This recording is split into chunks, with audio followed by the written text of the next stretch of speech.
어디서도 볼 수 없는 조합으로 진행되는 4주간의 AI 특강 시리즈 지혜의 밤에서 만나보세요. 자, 이어서 2부 심층 인터뷰 시간입니다. 중국 공부를 해봐야 되는데 안 그래도 오늘도 중국 수출 지표 때문에 많은 분들 정말 관심 많으셨었죠. 14.8%였나요? 수출이 굉장히 빠르게 증가를 했습니다. 자, 이런 것들이 과연 글로벌 경기에 어떤 영향을 미치게 될 것인지도 생각을 해봐야 되니까 자, 이분과 함께 중국 공부 한번 해보도록 하죠. 하나증권 김경환 연구위원 나오셨습니다. 어서 오세요. 안녕하십니까. 네, 안녕하세요. 하나증권에는 참 위대한 분들이 많은 것 같아요. 무슨 말씀? 전혀 아닙니다. 저 욕먹습니다. 예. 아니, 그러니까 연구위원뿐만 아니라 저 다른 분들도 되게 좋아하는 분들이 어디 계셨지? 보면 하나증권인 경우도 꽤 많고. 아, 네. 네. 저희 뭐 시니어들 열심히 하고 있습니다. 아, 그러니까요. 네. 아, 요즘에도 텔레그램 네. 그쪽도 혹시 많이 늘으셨어요? 텔레그램이요. 네. 제가 그 개인적으로 텔레그램을 약간 이제 주가 볼 때 네. 이제 중국이 관심 없을 때 네. 있을 때 이제 저희 뭐 조회수나 네. 이제 가입이라기보다 뭐 어차피 지금 공개돼 있는 거니까 네, 예, 들어오시는 분들 보면은 최근에 조금 그 관심이 많이 줄어들어서 그래요? 네, 여전히 뭐 저희 많이 올리긴 하는데 저 개인적으로는 좀 무관심해져 있을 때 또 기회라고는 말씀드리는데 좀 인간 지표로 보면 네. 최근에 조금씩 뭐 어제 뭐 나온 중국 수출 서프라이즈나 최근에 대출 데이터 이런 거 잘 나왔을 때 뭐 좀 관심들 좀 있으시지만 아직 뭐 2월 달에 네네. 좋았을 때보다는 조금 관심은 좀 시든 상황입니다. 뭐 미국장이 요새 또 나쁘지 않으니까요. 네네. 네. 그러면 그 정치부터 한번 볼게요. 저도 이게 되게 궁금한데 진짜 지금 아마 브라질 룰라 대통령이랑 오늘 시진핑 국가주석이랑 회담을 하는 게 오늘이죠. 네. 오늘이죠. 그리고 얼마 전에 마크롱. 네. 그리고 그 전에는 또 사우디, 이란. 네. 너무 공격적인데 어떻게 보세요 이거? 일단 저희가 이제 올해 연간 전망하면서 네. 중국이 좀 정상화시켜야 될 게 되게 많고 집권 3기가 돼서 이제 국가 정책 정상화 측면에서 이제 노력할 수 있는 게 결국엔 구매력이잖아요. 네. 그래서 그 본인들의 이제 박앤파워나 이런 걸 가지고 사주면서 위안화 결제하자. 그리고 무역 결제나 이런 쪽에서 워낙 규모들이 크니까 예를 들면 브라질 같은 경우도 제일 무역 대상국이죠. 지금 네네. 온 분들은 다 대부분 네. 중국과 교역량이 1위인 국가인 분들이죠. 그래서 네네. 각 국에서 입장에서 보면 일단은 불러들인 이유도 결국에는 구매력에 대한 부분일 거고 브라질 같은 경우도 작년 교역량이 한 1,900억 달러 정도 양축이 있었는데 어쨌건 중국이 제일 많이 사주고 있기 때문에 네네. 위안화에 대한 얘기나 최근에 이제 상해 화웨이 같은 쪽에 가서 본인들 좀 진영으로 좀 더 힘을 얻으려고 하는 그런 행보들이라 보시면 될 것 같고요. 올해 중국이 어쨌건 간에 시장 경제를 강조를 하고 네. 본인들이 이제 나름대로 지금 계속 위협받고 있는 뭐 미국과의 어떤 견제나 자발적인 그런 봉쇄에 대한 부분을 좀 일종의 해명하듯이 이제 세일 조획을 많이 하고 있는데 이게 뭐 결과적으로는 하반기에 위안화가 어떻게 가느냐에 따라 많이 이제 입증이 되겠죠. 그래서 저희는 이제 위안화 강세로 보지만 네. 시장에서 아직도 달러가 뭐 균열만 났을 뿐이고 위안화가 이렇게 와봤자 어차피 오래 걸릴 거다 하실 수 있지만 이제 올해 중국의 어떤 경기의 구도나 네. 올해 이제 중국이 그 기존의 기대 대비 굉장히 낮은 기대에서 이제 정상화되는 과정이다 보니까 그 위안화가 입증해 줄 것이라는 게 어떤 말이에요? 예, 그러니까 네. 지금 제가 장표를 조금 띄워놨는데 네네. 좀 띄워주시면은 오른쪽 하단에 위안화 스위프트 결제 비중, 그러니까 위안화 국제 결제 비중인데요. 네네. 5등 정도 됩니다. 2.19% 정도 지금 차지하고 있는데 그러니까 위안화가 지금 국제적으로 이제 사용되는 수준인데 뭐 굉장히 미미하죠. 경제 규모가 전 세계 20%가 넘는데 2위국인데 사실은 위안화 결제는 뭐 압도적으로 달러가 제일 많은 거니까요. 네네. 근데 이게 뭐 저희가 페트로달러 균열내기라든지 본인들이 이제 결제하는 것들이 올해 내년에 많이 늘어나겠죠. 그래서 네. 어제 나온 중국 수출을 보시더라도 사실 그 미국 쪽 수출은 줄었지만 나머지 국가들, 그러니까 비미국권 국가들이나 이런 쪽에 상당히 많이 늘었기 때문에 그러니까 막 러시아 갖다 팔고 막 그런 거죠? 네네. 그러니까 실제 결제 규모도 위안화를 통해서 늘어날 거고 네. 또 이 위안화라는 게 또 결국에는 환율이니까 베팅이 늘어나겠죠. 그래서 제가 이제 저희가 볼 때 올해 연말까지 위안화는 지금 현재 레벨에서 강세로 보고 있는데 그런 것들이 지금 이런 노력들이 결국에 돈 문제뿐만이 아니고 금융시장에서 위안화의 강세로 베팅이 될지는 결국에는 이런 결제 규모라든지 네. 결제 순위라든지에서 보여줄 것 같고요. 참고로 이 스위프트 결제 비중은 매달 발표하는데 위안화 흐름하고도 좀 연계가 됩니다. 최근에 위안화 결제 비중이 작년 1분기 러우 사태 때 뭐 러시아 쪽에서 좀 결제 많이 할 때 한 번 네. 확 올라갔다가 네네. 한 1년 가까이 떨어졌거든요. 그래서 저희는 단기 저점으로 보고는 있고 네. 보시는 이 왼쪽 그림은 뭐냐면 이제 중국 구매력에 대한 얘기인데 네. 위안화와 미국과 중국의 소매 판매를 1대1로 비교하면 2020년에 이제 1대1이 됐고 미국과 중국의 수출입 비중도 1대1 즉 100이 되면 이제 1대1이 되는 건데 2020년에 이제 둘이 거의 동등해주는 구매력까지 갔다가 네. 중국이 이제 지난 2년 동안 좀 망가지면서 소매 판매액이나 수출입이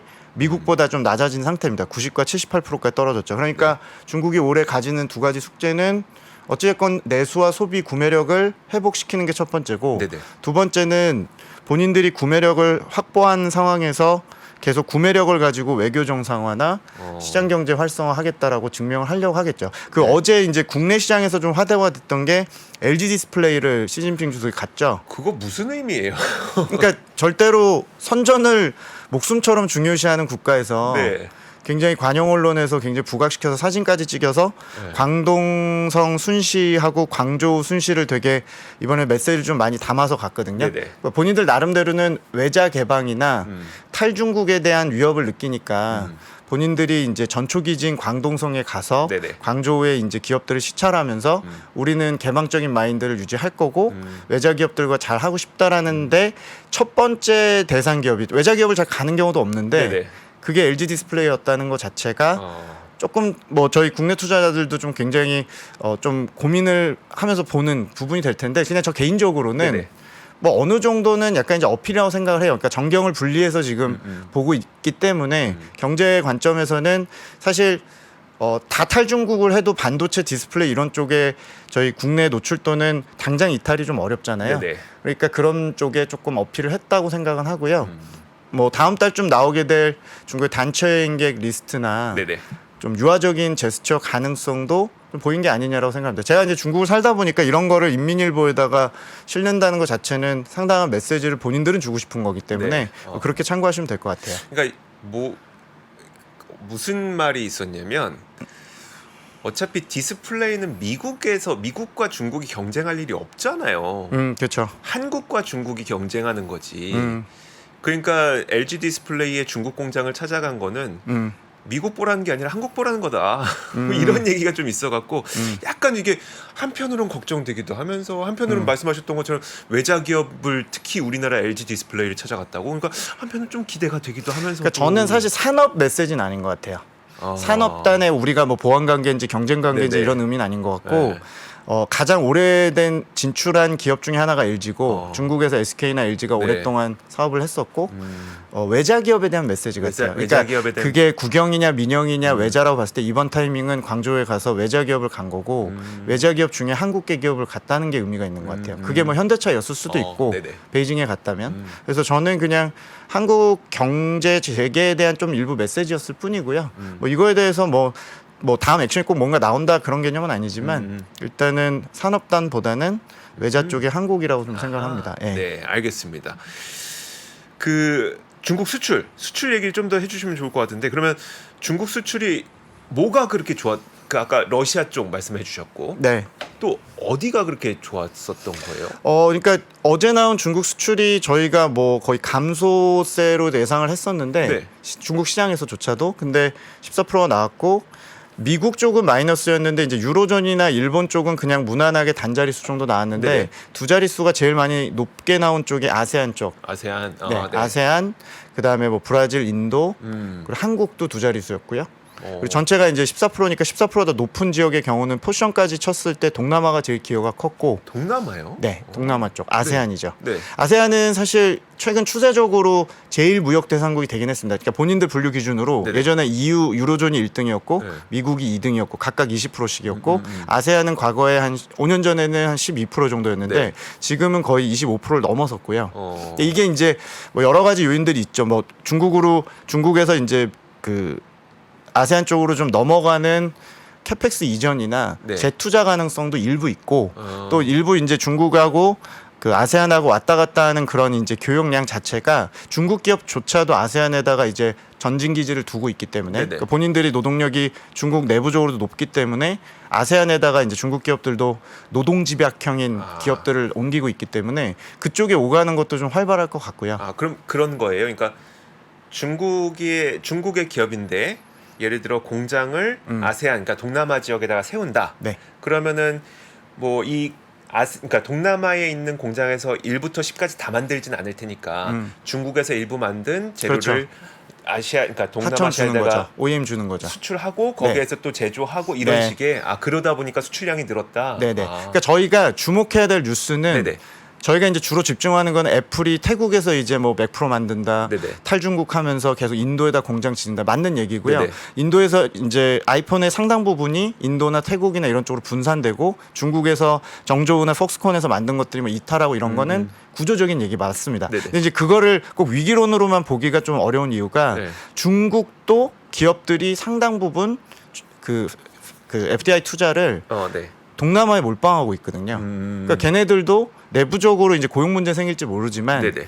투자하는 쪽은 계속 이쪽으로 같이 이동을 하고 있는 거죠. 그러니까 중국 역시도 아세안에 상당히 재투자를 해서 거기서 수익을 얻으려고 노력을 좀 하고 있고 캐펙스 투자를 동남아에 하고 있기 때문에 사실은 그 돈이 어디로 가는지는 네. 꼭 중국이 이제 못 벌고 동남아가 이제 그 역할을 다 대체할 거야. 베트남이 다 대체할 거고 이렇게 가는 거는 좀 복잡하다. 그러니까 네. 동북아시아 쪽 아세안하고 겹쳐서 공급망 서플라이 체인이 조금 구조가 역할이 바뀌는 거지 아직까지는 중국 쪽에서 이탈하는 것 자체가 무조건 중국에서 마이너스라고만 보기에도 조금은 아직은 엎여 있는 것 같습니다. 중국에서 그러면 그 수출이 가장 많았던 게 뭐였었어요? 수출 같은 경우는 사실 품목별로 좀 구성에 따라 다른데 이번에 좀 기여가 높았던 거는 아무래도 우리가 기다렸던 중국의 뭐 스마트폰이나 가전이나 네. 이런 공산품류보다는 네. 자체적인 본인들의 원자재를 또 되팔기도 했고, 그리고 철강제도 있었고, 네네. 제일 고무적인 거는 중국의 전기차하고 네. 신재생 이런 것들이 네. 상당히 굉장히 고성장을 하고 있죠.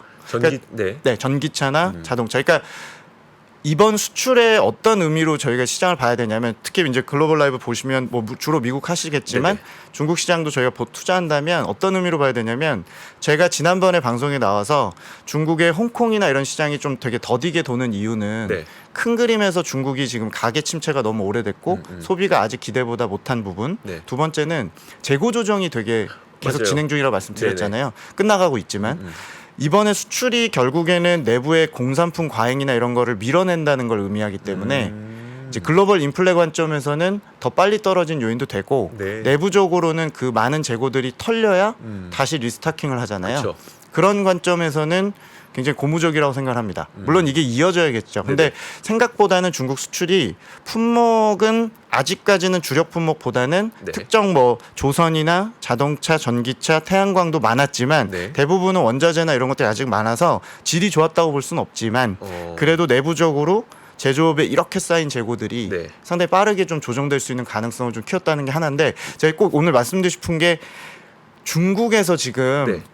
그 어떤 얘기가 이번에 나왔냐면 사실 되게 뼈아픈 지적인데 중국의 이제 좀 유명한 이코노미스트가 이번 수출이 왜 이렇게 중국 투자자들 생각보다 잘 나왔냐를 얘기하면서 네. 그러니까 본인들 예측이 왜 틀렸는지 곰곰이 생각을 해보니까 네.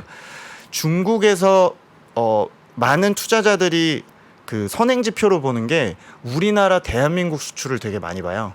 왜냐하면 우리나라 수출이 글로벌 수출의 온도계라고 생각하고 우리는 중국 보잖아요. 우리는 수요로 그쪽을 보는데 네네. 우리 걸 지금 수입 안 하니까 문제가 있는 거잖아요. 네네. 근데 중국 애들은 모든 차트북의 선행 지표로 볼 때 우리나라 수출이 또 좀 빨리 속보를 빨리 발표하는 편이고 네네. 저희는 10일 단위로 또 끊어서 속보치를 맞아요. 내잖아요. 네네. 그죠? 그러니까 좀이라도 빨리 보려는 중국 투자자들은 모든 차트북에 한국 수출을 넣어놔요. 네. 근데 이번에 1분기에 보면 한국 수출과 한국 광공업 생산 이런 것들이 다른 수출 강국 대비해서 제일 나빴어요. 네. 그러니까 본인들은 그 데이터를 계속 믿다 보니까 네. 이번 수출이 잘 나올 거로 생각을 전혀 안 한 거죠. 그러니까 그 얘기는 뭐냐면 이제 본인들 얘기는 우리 중국 수출이 생각보다 견고한 편인데 본인들이 선행 지표로 봤던 즉 글로벌 수출 수요의 선행 지표로 봤던 한국 지표를 보는 게 이제 큰 의미가 없다라고 과감하게 평가하더라고요. 그 공급망이 바뀌어서 그런 거예요? 그래서 이제 중국 쪽은 네. 미국이 본인들 괴롭히니까 네.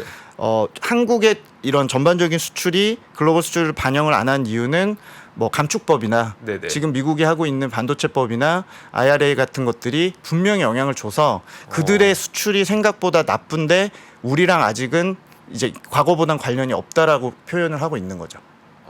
그러니까 좀 그러니까 결국에는 우리나라는 결국에 대중 수출 쪽 관련해서 포트폴리오는 분명히 바꾸는 게 당연한 것 같고요. 네네. 이제 중국에서도 이 정도로 볼 상황이다 보니까 당연히 올해는 중국이 내수 경기가 좀 좋아져서 네. 이제 최악은 좀 중국 대중 수출이 저희가 좀 지나고 시간 좀 벌어야겠지만 장기적으로 포트폴리오 바꿔야 되는 거는 자명한 일인 것 같고 중국도 이렇게 이제 인식을 하고 있다 보니까 좀 속상한 일이죠. 예, 그래서 최근에 원화하고 위안화 환율을 보면 네. 위안화보다 원화가 좀 더 많이 약하거든요. 그러니까요. 그러니까 원유안 환율을 보면은 저희가 이제 중국인들이 우리나라 와서 환전한다고 가정했을 때 1위안당 원래 한 170, 180까지 내려갔던 게 네. 최근에 다시 190으로 올라왔거든요. 어. 그러니까 이제 나중에 중국인들 우리나라 명동 오면 환율 구매력은 좋아지겠죠. 그러겠죠. 근데 네. 상대적으로 원화가 특히나 또 위안화보다 약한 건 저희가 고민을 해봐야 됩니다. 그러니까 그만큼 원래 보완 관계로 보던 것들이 중국 수출의 견고함 대비 우리나라가 너무 특별히 어렵다는 거에 대해서는 네. 중국도 지금 굉장히 의아하면서 인지하고 있는 거죠. 네. 와, 되게 속상한데요? 네. 그렇구나. 그러면 이제 이게 김경원 연구위원님한테 물어보면 안 되는데. 그러니까 우리나라는 사실 그럼 중국에 파는 것들이 뭐 반도체라든지 뭐 이런 것들이 있는 거잖아요. 그런 것들은 그럼 빠르게 좋아질 가능성이 좀 낮은 거예요? 그래서 오늘 이제 재고 사이클 얘기는 지난번에 좀 드렸기 때문에 네네. 재고 사이클 관련해서 이제 구체적으로 중국에서 뭐 좀 보셔야 될 지수라든지 네. 아니면 저희 국내나 뭐 미국 쪽에서 이제 업종으로 좀 보셔야 될 거를 좀 중국 얘기를 좀 드리고 싶은데요. 네. 일단 저희가 중국이 반도체를 수입하는 거에 대한 시점은 저희가 지수 하나 좀 보여드리면 장표 지금 보여주시면요. 네. 오른쪽 상단 좀 확대해 주시면 좋을 것 같습니다. 중국 반도체 업황 회복을 선반영 중인 상해 과창 50 지수 저거요? 네네네. 그러니까 중국 투자 좀 해보시면 최근에 이제 중국에서 조금 나온 새로운 지수 중에 상해 과창판 스타 50이라고 하는 지수가 있는데요. 이게 반도체 소부장 인덱스고 네. 보시는 회색선 조금 흐리게 나와 있는 지수가 최근에 지수 흐름이 좋습니다. 오늘 제가 작가님한테 드렸던 오늘 주제 제목이 중국 반도체 주가는 왜 자꾸 계속 오를까? 물론 이제 저희 삼성전자나 하이닉스도 지금 최근에 주가 좀 오릅니다만 중국이 최근에 반도체 관련 이런 테크 지수가 본토에서 되게 좋아요. 좋은 네. 이유가 처음 단계에서는 지난번에 저희 KB의 또 훌륭한 저희 박수현 애널리스트 나와서 네네. 계속 강조하는 중국의 안보관이나 이 기술 자립이나 본인들이 이제 뭔가 살려고 노력하는 네네. 이런 쪽에 이제 기술 자립 쪽에서 반도체나 통신, 텔레콤, 미디어 이런 주식들이 굉장히 요새 좋고 또 동수서산 같은 인프라 투자 프로젝트를 하는데 저희가 보여드리고 싶은 거는 지금 이 과창판 지수가 최근에 계속 오르는 이유가 지금 지수가 좀 덜 오른 걸 보이는데 오늘 포함해서 최근 2월 이후로 거의 한 20% 올랐는데 중국의 반도체 매출 업황의 선행 지표로 좀 보시면 돼요. 그러니까 뭐냐면 지금 중국의 재고 조정이 이제 2분기 정도부터 거의 끝나가는데 네.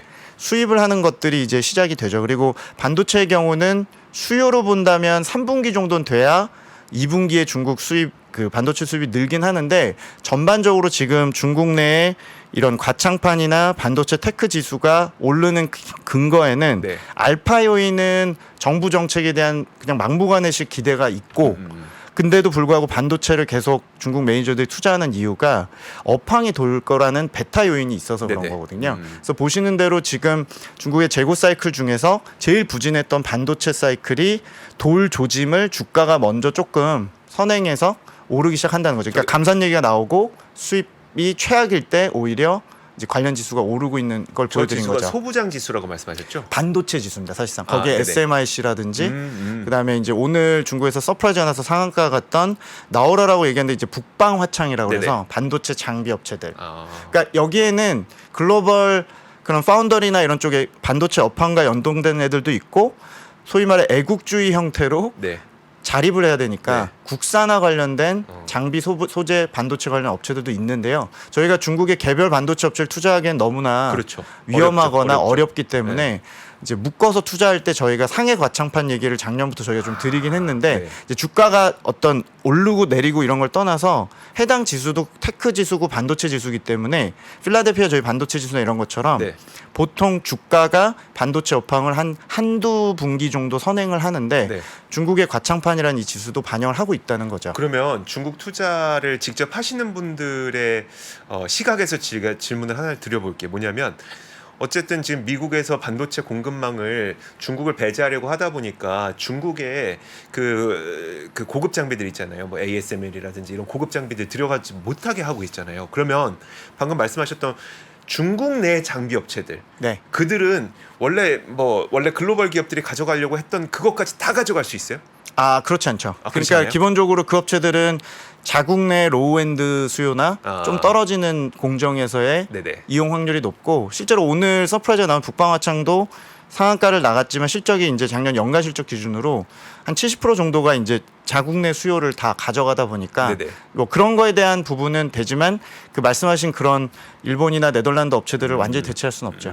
단지 이게 기술력의 문제가 아니라 네. 이제 그냥 유일함의 문제고 아. 어떤 그 독점이나 과독점의 확률에 대한 부분이긴 하죠. 네네. 근데 이제 여기에 그런 업체들이 밸류 체인이 많이 올라가 있고 네. 이제 아마 뭐 제가 그냥 결론만 말씀드리면 지금 본토 주식시장은 완전히 그냥 온탕이고 네네. 홍콩의 경우는 완전히 냉탕이에요. 네. 그러니까 홍콩은 약간 리오프닝이나 부동산이나 금융 같은 뭐 시클리컬 같은 주식들이 지금 기대감이 완전히 최근에 좀 낮아진 상태라서 별로 관심이 좀 시들한 상태고 본토의 경우는 주가를 이렇게 보면 나름대로 나스닥이랑 쫓아서 올라와 있고 네. 실제로 좋은 주식들이 대부분 테크나 말씀드린 이런 신형 인프라 관련 주식들인데 계속 가기에는 수급이 좀 부담스럽긴 합니다. 지금 상황에서 거의 뭐 특정 이런 그 TMT라고 해서 저희 텔레콤, 미디어 네네. 무슨 뭐 테크 쪽의 거래 대금이 이미 40~50%를 넘어섰기 때문에 밸류에이션 이런 걸 떠나서 수급을 저는 보는 입장에서는 네네. 과열은 맞습니다. 근데 이제 제가 꼭 말씀드리고 싶은 거 아까 우리나라 도대체 반도체 수입은 언제라는 질문에서 네네. 결국에는 중국이 지금 재고 사이클이 언제 도느냐는 질문일 텐데 네. 지금 반도체를 끝까지 중국 투자자들이 좀 쥐고 있을 가능성이 높은 거는 정책 기대로 전인대 이후에 이런 이제 어떤 그 랠리를 한 다음에 이성을 좀 찾으면서 조정을 좀 받겠죠. 그렇지만 다음 사이클이 기다리는 거는 네. 반도체만큼은 전반적으로 이제 업황이 2년 만에 바닥에 왔다는 시각들이 들어와 있는 것 같습니다. 그래서 아마 상해 과창판은 많이 빠지기가 좀 어려울 것 같긴 합니다. 네. 그래서 저희가 그 중국을 혹시 이제 신규로 투자하시거나 관심이 있으시면 포트를 이렇게 짜는 거죠. 저는 이제 홍콩을 좀 더 2분기, 3분기에 계속 좋게 보고 있기 때문에 홍콩 항생지수 70%, 상해 과창 50%, 30%, 아니 30% 정도의 또 포지션으로 가져가면 어차피 이제 중국 내수가 너무 느리게 도는 부분에서 실망감에 지금 최근에 주춤하지만 결국에는 이제 방향이 도는 거라면 네. 홍콩이 좀 더 반영할 거고 지금 보시는 이 과창 50의 경우는 우리나라 반도체를 보시더라도 좀 선행 지표로서 의미가 있고 네. 조금 요 반도체 시황 관련해서 연동이 되고요. 요 과창 50은 반도체인데 반도체는 밸류에이션이 사실은 그냥 딱 평균 정도 수준입니다. 나머지 뭐 통신주나 중국의 뭐 네. IT 부품주 이런 것들은 상당히 좀 많이 비싸져 있는데 네네. 반도체의 경우는 사실 상대적으로 그 밸류에이션이 그렇게 높진 않아서 전체적으로 이 과창판 50, 그러니까 스타 50 지수 한번 관심 있게 보시면 반도체 시황의 좀 선행 지표로 중국의 반도체 시황으로 좀 보시면 되지 않을까. 그리고 재고 조정이 반도체조차도 수입을 한다는 거는 네네. 중국의 재고 조정이 지금 한 네. 1년 넘게 진행이 됐는데 거의 마무리 징후가 되지 않겠나라고 좀 보시면 되지 않을까 생각을 합니다. 알겠습니다. 그래서 항생지수 70, 상해 과창판 30 이 정도의 포트폴리오를 가져가는 게 가장 좋을 것 같다. 네, 그러니까 저희가 지금 2월에 저희 이제 홍콩 추천드리면서 계속 부진한 상태에서 그냥 보유하시면 되고요. 새로 이제 저희가 중국 투자 혹시 고려하신다 그러면 본토를 아예 지금 본토가 약간 이 과열 자체가 좀 더 유지될 수도 있기 때문에 본토에서 그나마 이 과열 중에 가장 앞으로의 사이클상의 근거가 있는 건 반도체고 반도체 개별 주식 투자보다는 상해 과창판이 좀 더 매력적이라고 생각을 하고 국내 시사점도 좀 있다고 보고요. 그다음 나머지 70%는 항생을 좀 계속 좋게 보고 있습니다. 네네. 좋게 보는 의미는 방향성이 확실하기 때문이기 때문에 조금 지금 관심 없을 때 혹시 이제 변동성이 있을 때 저희는 이제 계속 보유 관점에서 말씀드리고 있습니다. 되게 무식한 질문일 수 있는데 아닙니다. 중국의 반도체 이 방금 말씀하셨던 과창판 50 지수 그거 글로벌 반도체 지수하고 괴리가 벌어지기도 해요? 이게 근데 시계열이 되게 짧아요. 그러니까 상해 과창판만 놓고 보면 네. 만들어진 지가 2018년인가 그렇기 때문에 네. 사실은 저희가 그려놓은 사이클도 19년부터 아까 잠깐 그려놨었고 네. 뭐 역대 사이클로 보면 중국의 테크 사이클 반도체로 봐야 될 텐데 중국이 지금 글로벌 반도체 수입의 40-50%잖아요. 네. 같이 가겠죠.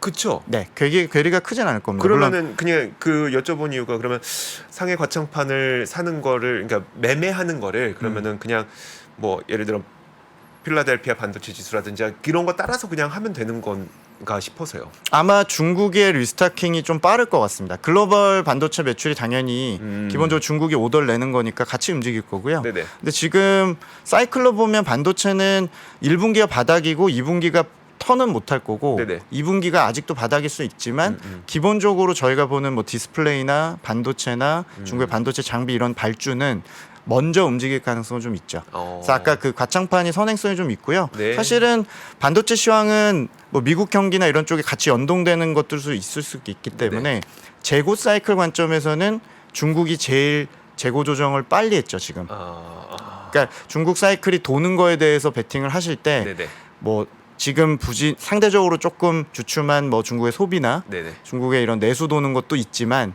반도체 사이클도 중국이 상당히 조정을 많이 했기 때문에 이제 그 반도체 쪽도 중국에서 보실만하다라고 말씀드립니다.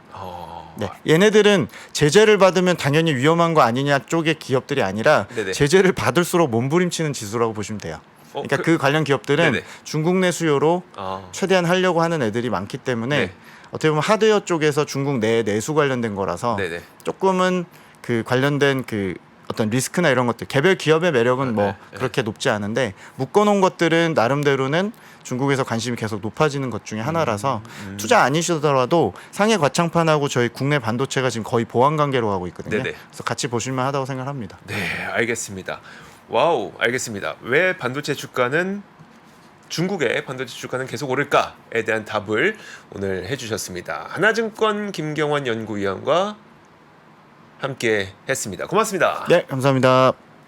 시간이 흘러도 변하지 않는 여러 가지 원칙과 사고 체계는 존재하거든요. 대가들의 사고 체계, 투자 기법이 아니라 생각의 방법.